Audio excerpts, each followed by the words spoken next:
Jeff Utek, he's an educator, consultant, and author.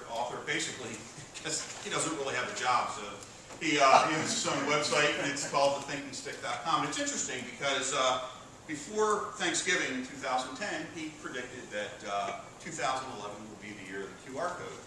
And it's pretty interesting because if you look at some of his previous predictions, the guy seems to know what he's talking about. Yeah, he does.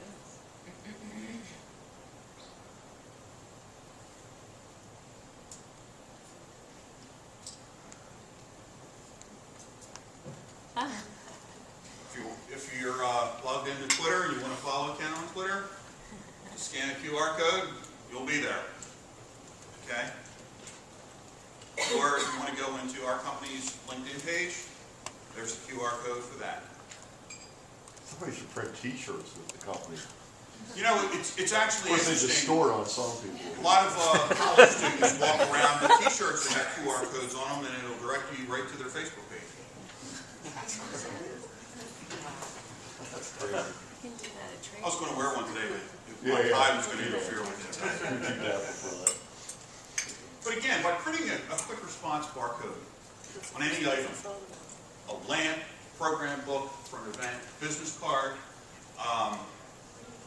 If you look at my business cards, I have a QR code on the front, which will take you to my direct contact information, and a QR code on the back, which will take you to the company's website. Okay? But you can put it on pretty much anything. And using QR codes, jump points to the internet can be placed anywhere in the physical world. I was talking to Scott just a little bit ago, and he was saying that he was having some issues with either your washer or dryer from Sears, and he had to go to his computer and go online and look up the customer service number to give them a call. Well, if there was a QR code placed on the washer or dryer, all you have to do is get out a smartphone and click on that, scan the QR code, and customer service information would have come right up there, and he didn't have to go to his computer and look everything else up. So it's another way to have things very, very handy. And throughout this presentation, we're going to talk about different ideas, how we've used QR codes for our clients, how other people have used QR codes, and then we're going to talk about some brainstorming in here as well. Just some ideas on some things that we've done. To the right is a poster for a local high school, and it was a poster for their open house, their admissions drive, and we put a QR code on there. So if the students wanted to take their smartphones and hit the QR code, it would take them directly to the high school's admissions page and find out more about that. So they didn't have to be there. These posters were placed all over the place, and as long as they saw one of the posters and placed the QR code or scanned the QR code, they could go directly to that website. They didn't have to be in front of a computer to do that. The other piece here is actually for a Renaissance band in Philadelphia, and they did something very interesting with their QR codes. They actually did a number of direct mail pieces and email blasts that had QR codes on there, and they actually did a it was a, trying to think of the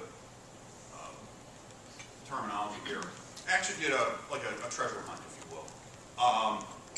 So they had different questions through different QR codes, and people had to get the answers, and then they win 4 tickets to a concert or whatever it was. Yes? I am sorry if I'm getting ahead or if I missed something.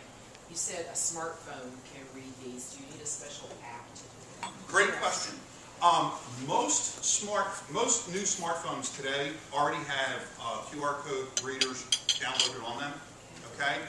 If you have an older smartphone, I have a list of apps at the end of the presentation here that you can jot down or whatever. There are a lot of them. It's a great question. Okay. Yes. We actually put together a site called q-r.co. If you hit that with your phone, it'll take you to a download for whatever app, for whatever operating system your phone has on it. Yeah, I mean, iPhones have certain apps. As far as Droids or Blackberries or some of the other ones, there are a lot of different ones that you can choose from.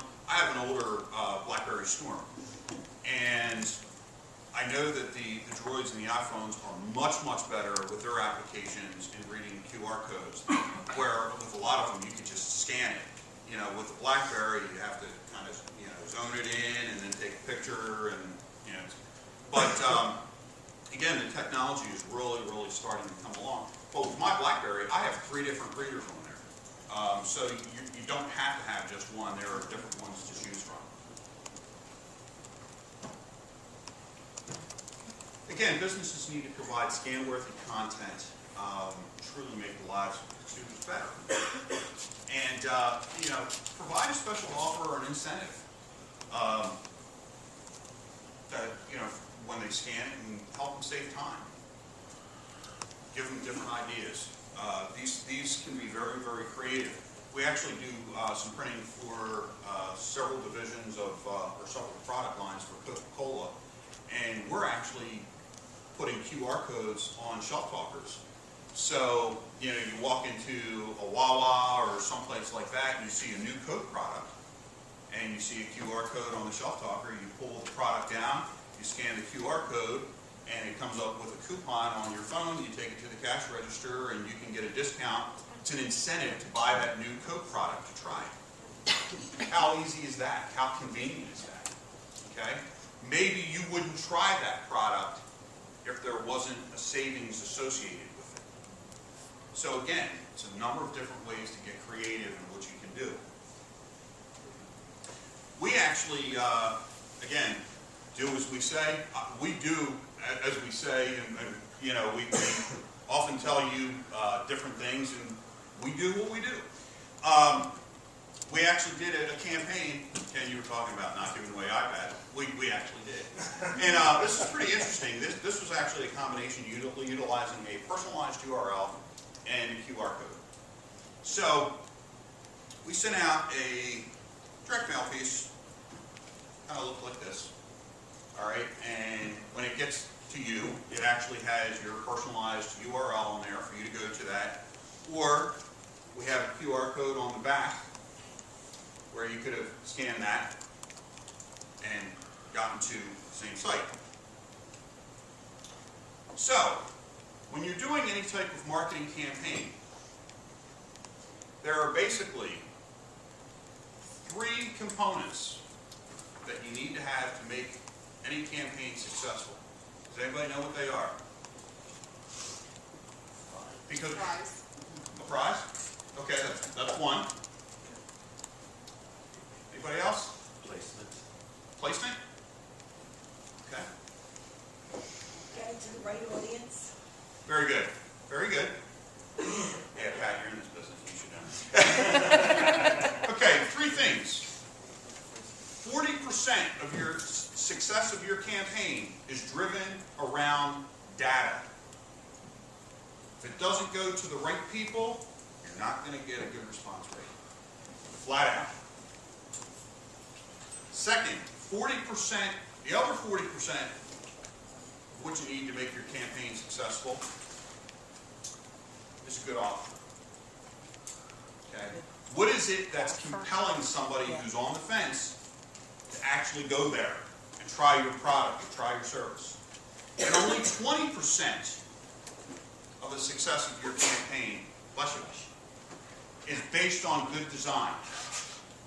Now think about it. You can have the most creative design in the world on a piece, but if you don't have a hook and it's not going to the right people, it's not going to be as effective. Okay? So that's for any type of marketing campaign.